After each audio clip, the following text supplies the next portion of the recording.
Let's begin with a question that anyone can imagine. Is there a place in the world where, in a single day, you can stand under the shade of a 3,000-year-old tree, gaze upon the smile of a 900-year-old Song Dynasty palace maid, and scoop up a handful of spring water that has flowed for 2,000 years? If you think such a place only exists in fairy tales or movie sets, then you've probably never heard of Jinci Temple in Shanxi, China. This land is not a dry museum enclosed in glass, nor is it a closed site for archaeologists to study. It is a living, breathing park. For 3,000 years, it has been here like a constantly growing tree, starting from a single Polonia leaf in the Western Zhou Dynasty, slowly sprouting branches from the Han and Tang dynasties, blossoming with flowers from the Song, Yuan, Ming, and Qing dynasties, and even today, it still greets elderly people practicing Tai Chi and children chasing and playing every morning. For any traveler from any corner of the world, whether you speak English, Spanish, Arabic, or Japanese, Jinci Temple will speak to you in its unique way. It doesn't require profound historical knowledge as an entry fee. All you need is a curious heart. Push open the door, and you'll find the whole world quiet, with only the sound of the wind rustling through ancient cypress trees and the breaths of craftsmen buried in the soil 1,000 years ago. The beginning of this story is unbelievably like a fairy tale, yet is recorded with utmost seriousness in Chinese history books. Time rewinds to about 3,000 years ago, during the Western Zhou Dynasty in China. Emperor Qing of Zhou had a younger brother named Jiyu. One day, the two brothers were playing in the palace garden, like any ordinary pair of brothers in the world. King Cheng casually picked up a sycamore leaf from the ground and cut it into the shape of a gay. This gay was no ordinary piece of paper. It was a ceremonial object held by ministers when attending court, symbolizing power and the granting of land. King Cheng handed this jade gay, made from a leaf, to his brother, jokingly saying, "I grant you the state of Tang." This sounds like a child's game, perhaps to be blown away by the wind. However, the historian standing by, responsible for recording the emperor's words and actions, meticulously recorded the incident and knelt down, requesting King Cheng to choose an auspicious day to formally hold the ceremony of bestowing the title upon his younger brother. King Cheng was startled and quickly said, "I was just joking with him." The historian, with a stern face, replied with a saying that will be passed down for 3,000 years. The emperor's word is law. This means that as emperor, every word you speak must be counted. Thus, the young Jiyu, carrying the promise of that leaf, arrived in Shanxi and became the first ruler of the Tang state. Because he was the younger brother of the Zhou king, and in ancient times called uncle in birth order, later generations respectfully refer to him as Tang Shuyu. After arriving at his fiefdom, this young king did not treat it lightly just because it was a joke. He was very diligent in governing and caring for his people, leading them to utilize the local Jin River's water resources to dig irrigation canals and develop agriculture.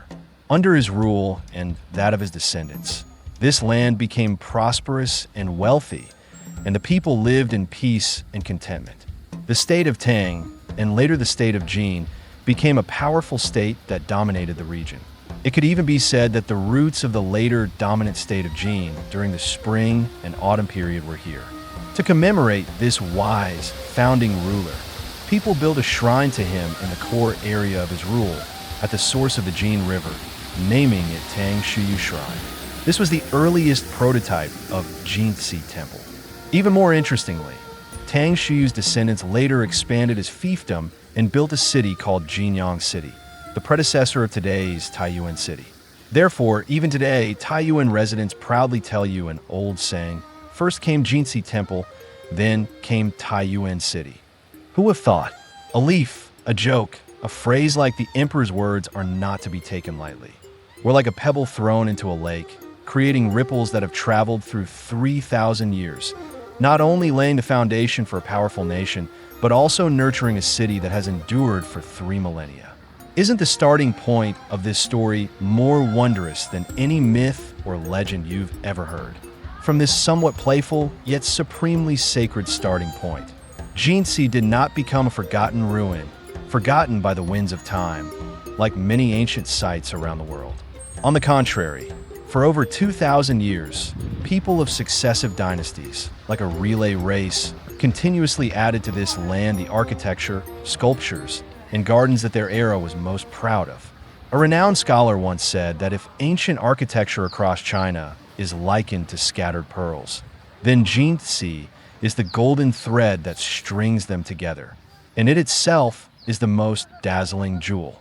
Stepping through the gates of Jinci, you don't need to be an architectural expert or even know what dugong or hip roof are.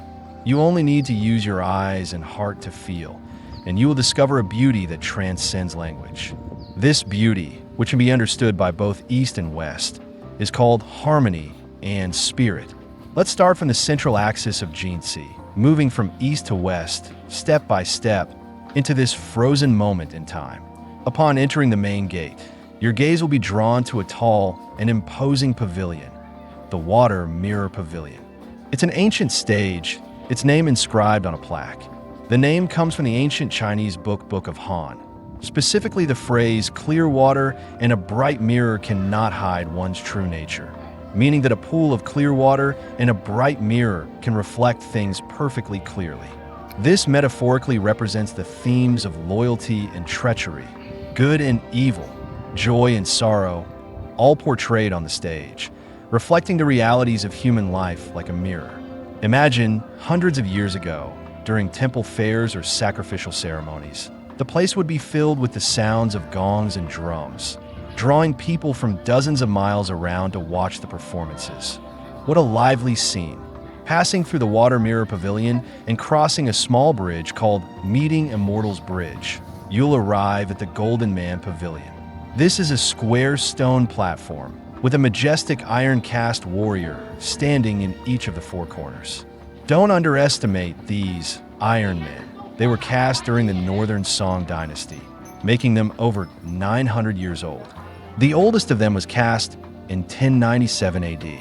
Although weathered by nearly 1,000 years of wind and rain, their figures are covered in the rust of time, yet their heads held high, eyes blazing with anger, exude a majestic aura of guardian deities, as if they might come to life at any moment, driving away any disrespectful intruders. The skill of the ancient craftsmen is truly breathtaking. Without modern casting equipment, how do they manage to cast tons of molten iron into such lifelike, proportionally perfect human figures? This remains a mystery that fascinates scientists and artists alike. Beyond the Golden Man Terrace, a beautifully carved archway comes into view, inscribed with two large, golden characters, Dui Yurt, Dui Yue. These characters are taken from the classic of poetry, China's oldest anthology of poetry, specifically the line, Dui Yi Zai Tian, Jing Bunja Mao, Dui Yue Zai Tian, Jiwen Ben Zozo Mao. Dirt here means to repay, and Yit means to proclaim, together signifying repaying and proclaiming the virtues of our ancestors. This archway is not only beautifully inscribed and imposing, but more importantly, it serves as a spiritual landmark, reminding everyone who passes by that a sacred place for worshiping deities lies ahead. Behind the archway is a uniquely designed building, the Offering Hall. Built during the Jin Dynasty, it is nearly 1,000 years old. What was the Offering Hall used for? Simply put, it was a huge, well-ventilated air-conditioned room, or refrigerator. In ancient times, during grand sacrificial ceremonies, people would first place offerings such as pigs, cattle, sheep, and fruits in this hall. Because of its openness and air circulation, the offerings remained fresh before being solemnly presented to the Holy Mother in the main hall. The building itself is also extremely precious. Its beam structure is simple yet sturdy, and the whole structure resembles an enlarged, exquisitely crafted pavilion. Rustic yet practical, a perfect example of the Chinese architectural principle that simplicity is beauty. Continuing from the Offering Hall, as you step onto a stone bridge, your steps might involuntarily halt, for you are standing a unique masterpiece in the history of world architecture, the Fish Pond Flying Bridge. The name is incredibly descriptive. Pond refers to a pool, and because fish were kept in it, it was called Fish Pond. Flying bridge is a bridge spanning the water. But this bridge is anything but ordinary. It's not a simple straight bridge, but a cross-shaped one. That is, the center of the bridge is a square platform with long ramps extending from each of the four sides, connecting the four cardinal directions. Viewed from above, it resembles a large bird about to take flight, perched on a square pool, or perhaps an ancient version of a modern overpass. The design of this cross-shaped stone bridge is unique among all existing ancient bridges in the world. Built during the northern Song Dynasty, it is over 1,000 years old. Imagine, 1,000 years ago, the craftsmen already understood how to use this ingenious cross-shaped structure to separate crowds, allowing people coming from different directions to cross without interfering with each other. What wisdom! The bridge's preciousness lies in the fact that it is the only existing example of an early cross-shaped bridge among China's ancient bridges, making it a national treasure among national treasures. The Fish Pond Flying Bridge connects to the main hall of Jinci Temple, the climax and soul of the entire complex, the Holy Mother Hall. When you stand on the Fish Pond Flying Bridge and look up at the Holy Mother Hall, it's hard not to be awestruck by its grandeur. The eaves of the hall are enormous and deep, like the outstretched wings of a great bird, carrying a heavy sense of pressure as if bearing the weight of 1,000 years of history. Supporting these massive eaves are 8 thick wooden pillars in front of the hall. But what is most astonishing is that each pillar is adorned with a coiled, menacing wooden dragon. These are not painted or reliefs, but three-dimensional, sculpted dragons. The dragons' bodies are wrapped around the pillars, their heads stretching outwards, their claws gripping the wooden pillars powerfully, as if ready to soar into the sky at any moment. Although nearly 1,000 years have passed, and the wooden bodies of the dragons are weathered and their scales no longer gleaming, their majestic aura and burgeoning vitality still emanate from them. You feel as if the ancient craftsmen were not merely carving wood.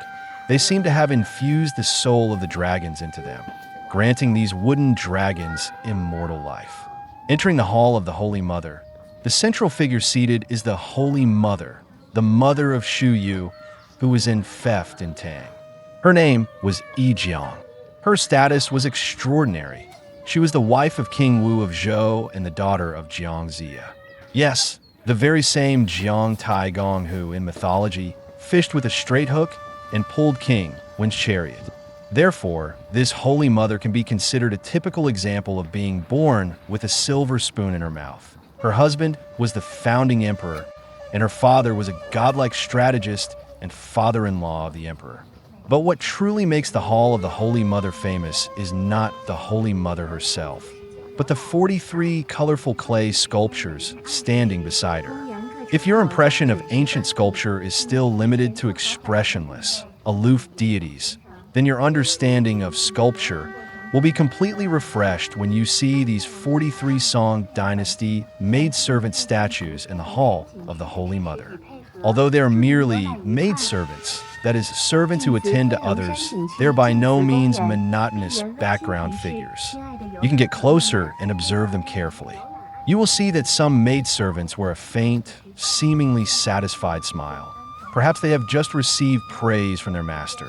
Some maidservants have slightly furrowed brows and tightly pursed lips, looking as if they have suffered some injustice and are sulking alone. Some maidservants tilt their heads slightly, their eyes vacant, as if they are thinking of family members far away or as if they are pondering an unsolvable problem. And there is also a very famous maidservant whose face is half smiling, while the other half seems to be crying. From one side, her lips curve into a smile, radiant with youthful innocence, but from the other, her eyes reveal deep sorrow and despair, like a woman trapped in the deep palace, knowing her youth is fading but powerless to change it.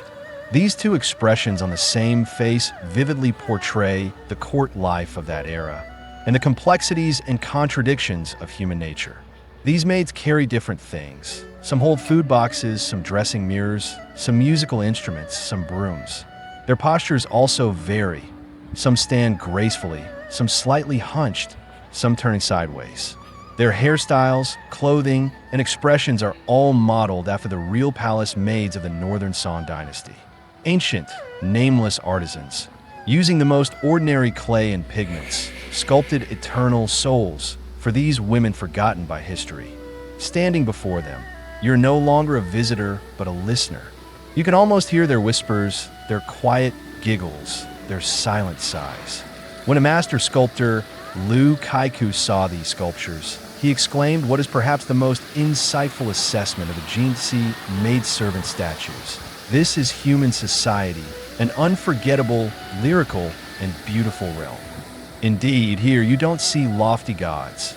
You see living, breathing, flesh and blood people with emotions and desires.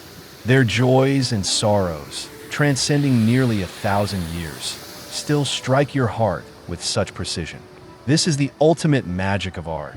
It gives warmth to the lush soil, it stops time, it immortalizes the soul. No wonder these Song Dynasty maidservant statues, along with the other two treasures we'll discuss next, are collectively known as the three wonders of Jinci. Having discussed the man-made beauty that embodies the wisdom and craftsmanship of the ancients, Jinci also possesses three other heaven-sent treasures that equally amaze the world. The first of the three wonders of Jinci is, of course, the captivating Song Dynasty painted clay sculptures of maidens we just explored. The second wonder is a tree.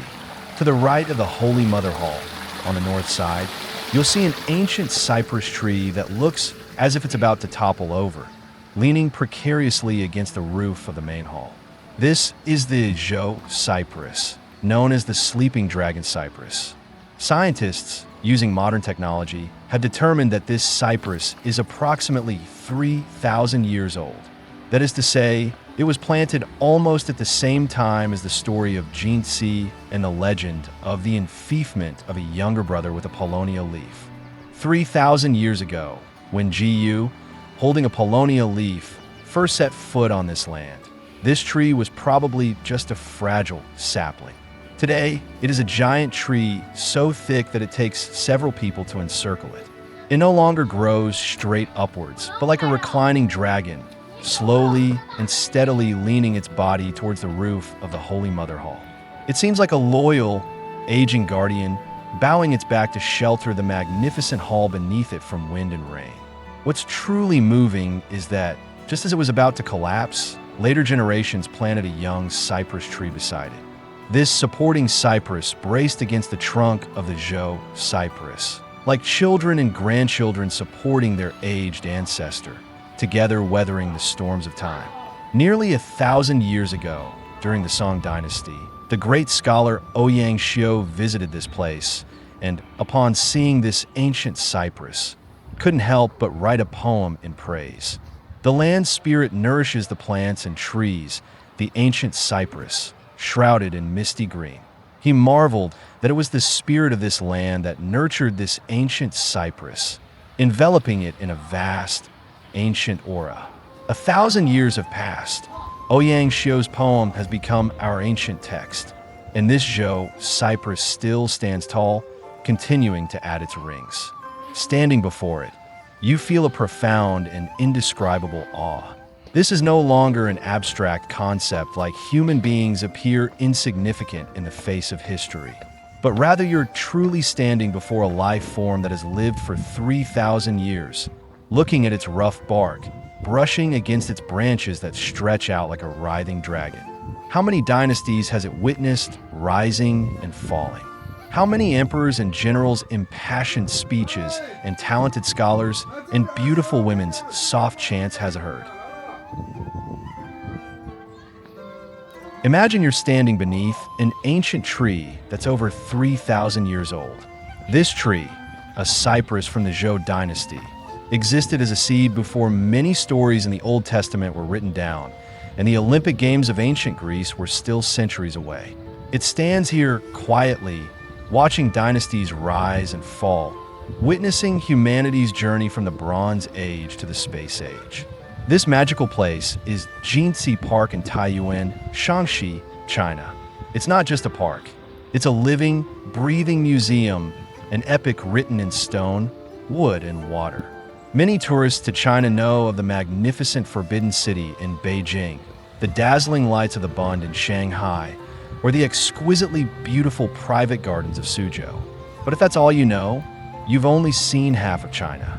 If Suzhou Gardens are a gentle lyric poem of Chinese culture, a tale of seclusion and dreams, then Jinci is a solemn, grand historical record of memory and faith. They are all the most dazzling jewels in the crown of Chinese garden art. But one is like a gentle and refined scholar from Jiangnan, while the other is like an old general sitting upright on the lush plateau, clad in magnificent armor. Today, let's talk about the wonderful telepathic connection and completely different personalities between Jinci Park and other Chinese gardens, opening this great book called Chinese Gardens in the most popular and interesting way.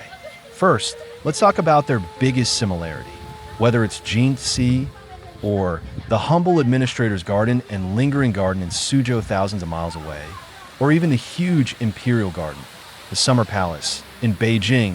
They all share a common dream: to bring the beauty of nature into their own homes. In Chinese, this is called though made by man. It appears as if created by nature, meaning that although it is man-made, it should look as perfect as if it grew naturally. This is actually a very sophisticated art of fabrication. Think about it. How did the wealthy people or emperors of ancient China manage to carry their houses up mountains and across rivers every day? They would pile up stones in their backyards or around their ancestral halls to create mountains, dig ponds to resemble rivers, plant flowers and grasses, and build pavilions, allowing themselves to experience the joy of nature without leaving their homes. Jinci Temple is no exception. It cleverly utilizes the real Xuanweng mountain behind it, borrowing distant mountains into its garden, a technique called borrowing scenery. It also introduces spring water from the mountain, the famous Nanlao Spring, into the garden. The clear water flows around the ancient buildings, instantly enlivening the entire space. This use of water is entirely consistent with the small bridges and flowing water aesthetic pursued in southern Chinese gardens. When you visit the humble administrator's garden in Suzhou, you see winding water surfaces reflecting pavilions and towers. When you come to Jinci, you see the crystal clear Jibois Canal flowing gently under the shade of ancient trees, similarly bringing a sense of tranquility. Furthermore, all Chinese gardens act like a director, meticulously arranging each shot. They all avoid revealing themselves at a glance, instead using a wall, an artificial hill, or a tree to obstruct your view. Only after turning a corner do you suddenly see a beautiful hall or a tranquil body of water. This technique of winding paths leading to secluded spots is ubiquitous in Jinci and Suzhou gardens. Walking along the central axis of Jinci, starting from the Water Mirror Terrace, passing the Meeting Immortals Bridge, the Golden Man Terrace, and the Duyua Archway, each turn reveals a new scene. This layered sense of surprise is remarkably similar to the feeling of wandering through the deep corridors of Suzhou Gardens and suddenly discovering an exquisite courtyard. So you see, audiences worldwide, regardless of language, can completely transcend cultural barriers to understand this universal human sentiment when pursuing beauty and harmony with nature. However, if you actually step into Jinci, you'll find its temperament is completely different from that of Suzhou Gardens. The biggest difference lies in the fact that one is like a grand lady, dignified and grand, while the other is like a demure young lady, delicate and refined. This is like comparing a magnificent European cathedral to an exquisite Rococo salon. Jinci, first and foremost, is not just a garden. Its core identity is that of a shrine, an ancient ancestral hall and temple. Its construction initially commemorated Tang Shuyu, the founding ruler of the Jin state, and his mother, Yijiang. This determines that its soul is a solemn, historical, and sacred memory, rather than a mere poetic pursuit of pleasure and seclusion. Observe its layout.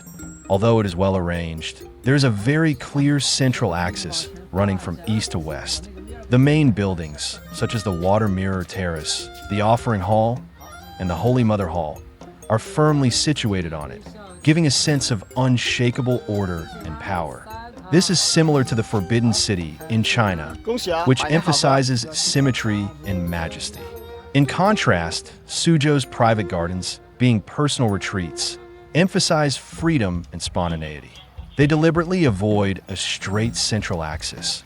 The paths are winding, and the corridors rise and fall, aiming to make you feel relaxed and at ease, as if stepping into a landscape painting. Simply put, if you visit a Suzhou garden, you might want to find a pavilion, sit down, have a cup of tea, and daydream, enjoying that leisurely solitude. But if you step into Jinci Temple, you'll involuntarily slow down, hold your breath, and be overwhelmed by the profound historical weight that transcends 1,000 years, feeling as if you're having a dialogue with ancient craftsmen and emperors.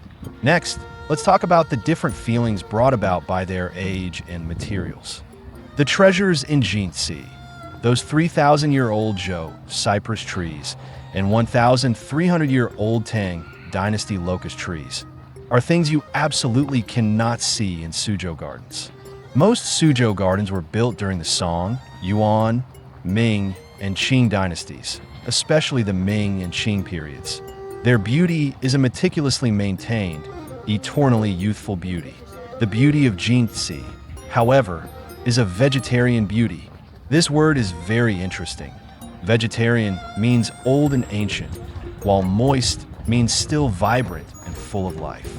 Those ancient cypress trees, their trunks leaning precariously, supported by another tree, their bark patterns resembling the wrinkles of an old man, yet their tips still sprout verdant leaves. This contrast of finding newness within oldness, a vitality within decay, evokes a completely different kind of emotion. Architecture is similar. The Temple of the Holy Mother in Jinci is a wooden structure dating back to the northern Song Dynasty, nearly 1,000 years old. Its appearance is quite different from later Ming and Qing architecture. Its eaves are not straight, but rather form a very graceful, upward curving arc, like a large bird about to take flight, possessing a dignified yet elegant and flowing quality. The 8 pillars at the entrance are each adorned with carved wooden dragons, their claws outstretched, lifelike. This simple yet powerful art is more outward-looking and powerful than the more intricately carved and restrained architecture you see in Suzhou gardens. Imagine you've crafted a cushion from expensive silk and exquisite embroidery. That's the delicacy of Suzhou gardens. And you've cast a large cauldron from bronze and unpolished jade. That's the feeling Jinci evokes. One is about tactile softness, the other about historical weight. Finally, let's talk about the people within. What I find most remarkable about Jinci isn't the wood and stone, but the soul hidden within. The 43 Song Dynasty polychrome clay sculptures in the Hall of the Holy Mother.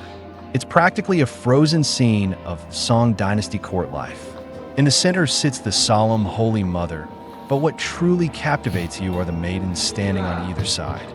They are not the stereotypical, cold, lifeless Buddha statues. You'll see a maidservant, head slightly tilted back, confident and absorbed, as if singing an opera. Another, perhaps wronged in the palace, has a downturned mouth, her eyes and brows unable to conceal her resentment. And a very young girl, holding a broom, her eyes full of curiosity and innocence, seemingly finding everything new and exciting. Each of them has a different height, a different face shape, a different expression, and even different inner monologues. These aren't just made of clay. They are clearly living people, simply frozen in time by the magic of ancient artists. You can see people in the gardens of Suzhou, but those people mostly exist in the paintings of literati, depicting masters and friends playing chess and music in pavilions, an idealized literati life. But these sculptures in Jinci reveal a more real and complex picture of human life. No matter which country you come from, when you see these women sculpted from clay hundreds of years ago, their faces revealing joy, sorrow, contemplation, and longing, you'll instantly understand that the ancients, like us, possess such rich and fragile emotions. This emotional resonance, transcending millennia, needs no translation in any language. Therefore, you see, Chinese gardens are not all cut from the same mold. They share common genes, such as the imitation of nature and the pursuit of artistic conception. However, due to differences in their purpose of construction, geographical location, and the status of their owners, they have grown into completely different forms. Jinci is like a cup of aged pu'er tea, mellow and profound, requiring you to calm your mind and slowly savor it, feeling the historical aftertaste behind it.